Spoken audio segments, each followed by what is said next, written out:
You are someone that tends to be very aligned within self. You carry a certain strength that has yet to be seen. And because of the knowledge and wisdom that you get directly from source, the combination makes it a force to truly be reckoned with. And not only are you strong and are all your chakras aligned, but you also carry an internal compass. This internal compass gives you cosmic direction and it points you towards your true north. So you're never truly lost. Like when people are like, oh my God, what am I doing with my life? Where am I going? What am I supposed to be focused on? You mostly don't have those type of issues because naturally you already know which direction to go. You follow those intuitive nudges. And you're not only one person, you've got a whole army of a spirit circle surrounding you. So that's why your presence tends to be intimidating because people see one person physically, right? But as soon as you walk into the room, it feels like 100 people walked into the room with you. And people that are in their ego, sometimes they feel a need to like prove themselves around you or to act all big and mighty. It's because intuitively they can feel that there's something on you. Like they can feel that you've got people that are watching over you and they almost want to test their strengths because that's kind of what insecure people do is they like to kind of like pit themselves against other people that they seem or deem as stronger. And you don't even have to do all that. Matter of fact, you attract a lot of incubus succubus spirits. These are like demons or entities in human form. They chose that pathway for themselves though. And these people get triggered the most by you. And these individuals tend to have parasitical infections, tapeworm, fluke worm, hookworm. It doesn't matter what it is. Their bodies are infested. And as soon as they get into your energy field, they start acting erratically because those parasites are getting triggered by your energy field. And that's another thing. People tend to have like harsh communication with you at times. And these incubus, succubus spirits, they would love to have somebody like you in their corner. So they'll do anything to try to trick you into possibly being in a relationship with them or to make themselves seem better than they are. Sometimes incubus, succubus spirits do have a natural draw because they do understand the mechanics of like standing in who you are and using their energy as a means to magnetize people to them. And then they try to do it on you and it doesn't work. And then after that, they start acting erratically. And with the high priestess, you also understand the truth and the mystery and the secrets of the universe. You can see somebody at the core of who they are. So physically, they might look normal, but with your spiritual eyes, you can kind of see, okay, this person has some sort of entity attachment. It's probably best that I stay away from them. And so that's why like incubus, succubus spirits tend to be very threatened in your presence. They want to get you out of the way because they feel like you are a blockage to whatever mission that they're trying to accomplish. I also feel like you hadn't always been this way. Some of you guys had to work on your savior complex. Yes, you do carry cosmic love, but not everyone deserves or is even valuable to have access to that kind of love. And so people that are made of love, all they want to do is just spread that love throughout the world. But then you realize that you can't be Captain Save-A-Hole. Like not everyone is deserving of being saved in a way. And so you got rid of this like people pleaser, savior complex. And I feel like the people that were kind of used to you being in that vibration, once you changed, they became enraged and offended because they expected to have some old version of you that no longer exists. You also carry immense levels of inner peace. Like it doesn't matter if the world is chaos. Internally, you are calm at all times.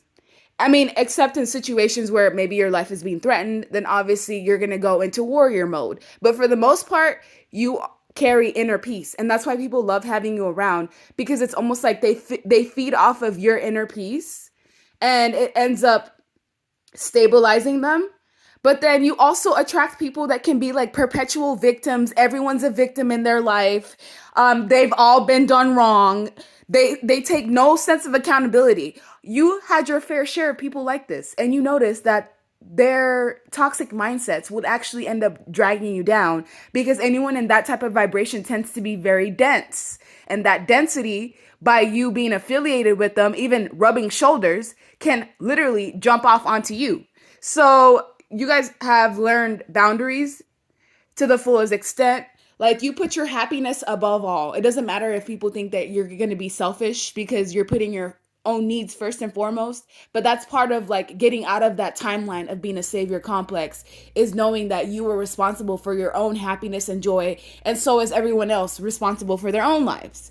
And you don't know it, but you're doing a lot more for the earth than you realize, especially when you stand in your truth and in your power and you speak on the things that you know are important through integrity and honesty, even if you are the last man standing. There's been situations, I bet, where you're outnumbered 10 to 1, 20 to 1, 30 to 1, and you still stand 10 toes down in your own truth, despite other people trying to muddle your ways of thinking or your perception of a situation or life. Some of you guys give heavy diplomat, lawyer energy.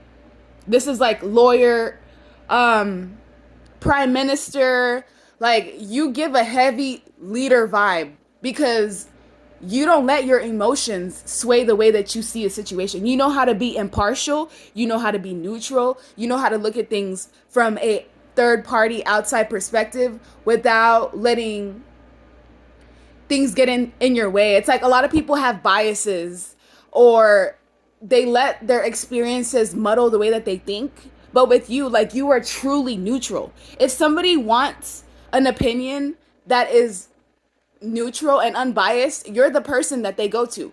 When people want absolute truth with no filter and no fluff, straight no chaser, you're the person that they go to because they know for a fact you're going to look at things from an impartial perspective and not take sides. And I feel like that's what makes you a great leader, is it doesn't matter how much you love or care about somebody. You're going to tell them exactly what the F it is, whether they like it or not, whether they have tantrums or not. And yeah, you're making a major change in this world. You're influencing people to stand in their own truth. Have you noticed that once you start hanging around certain people, they start to become more of themselves? Their personality traits start to come out more. The things that they shield or they feel ashamed of, they become more extroverted and they start to speak up more. Yeah, that's literally your influence. Because people see like how much you don't give a damn or a F about anything. You're like, what, I'm supposed to lie to be liked? Yeah, I don't think so. So never change those aspects of you because it is one of your greatest strong suits. I also feel like you're the type of person that's literally healed their own pain. No one came to save you. No one came to even give you the keys, to give you the wisdom or the knowledge. These were all things that you discovered for yourself. You did the research. You went out there, you were curious about certain things, and you did the research to find out more about them. And so another thing, when it comes to certain individuals, like victimizers, people that like don't like to take accountability for their own lives, others that like to ride on other people's coattails, you've also noticed some sort of pattern. You were like, every time I hang around these certain people, I start to feel like dirt. I start to feel like my vibration is being lowered. And so that's another key to keep in mind. If you feel like dirt after you hang out with them, then it is time to detach. It does not matter, family, friends, coworkers, whatever. Some people are not always in a negative energy. Sometimes it's just a period of time where their energy is disgruntled, or it's not really like positive, and it's up to you to gauge, is this a personality trait, or is this person going through something temporary and I just need to detach from them temporarily? It just depends on you and whoever you're around, because not everyone has the same strength that you do. You can go through hell and still be in the upright. Other people are not like that. They become a product of their environment and their circumstances. If they're going through something chaotic, they absorb that chaos and literally transmute it into other people that they're around. So detaching is key for you to maintain your equilibrium. Look, all you are is all of these kings. King of Swords, King of Pentacles, King of Cups. So not only are you emotionally mature, you're stable in your energy, you're capable of creating an empire all on your own. There's only one person in these cards. One person and a pet, literally. You are like the lone wolf. Everything you're trying to accomplish, you could do it all on your own. And that's the truth of the matter, is that you don't really need anyone. People need you. It's the complete opposite.